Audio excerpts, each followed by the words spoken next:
Hello everyone, কেমন আছো তোমরা সবাই? আশা করি সবাই খুব ভালো আছো। তো অনেক দিন পর আজকে একটা ভ্লগ নিয়ে আসলাম। তো তোমরা সবাই আমাকে বলো কেন আর ভ্লগ আসে না।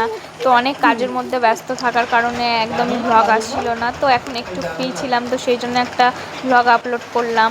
তো এখানে সকালে উঠে একটু ঘরগুলো গোছাচ্ছিলাম। তো আমার কম্পিউটার টেবিলটা একদমই অগোছালো হয়েছিল, তো সেটা গুছিয়ে নিলাম। তারপর এখানে মা কাটছিল শাক। তো আমাদের এখানে একটা পুঁইশাক গাছ মা বসিয়েছিল, তো সেটাই মা কাটছিল রান্না করবে বলে। তারপর এখানে দেখো আলিয়া ওর মায়ের জুতো পরে এসছে। তারপর আমি এখানে পুঁইশাকটা কেটে দিলাম রান্না করার জন্য, আর মা এখানে চিকেনের টিকিয়া বানাচ্ছিল। তো আমার তো চিকেনের টিকিয়া খেতে খুব ভালো লাগে। তারপরে আমি স্নান করে ছাদে গিয়েছিলাম কাপড় আনতে।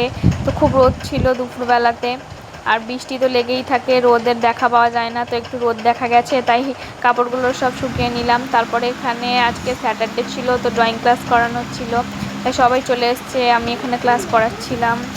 তো এই ড্রয়িংটা করেছিল আলিয়া, এই ছোট্ট ফুলটা। তারপরে এখানে সবার ড্রয়িং দেওয়ার পরে ছুটি হয়ে গেল। তারপর আমি গিয়েছিলাম পড়াতে, আর দাদা সন্ধ্যায় নিয়ে এসেছিলো আইসক্রিম। তো আজকের মতো ব্লগটা এটুকুই। সবাই ভালো থেকো, টাটা।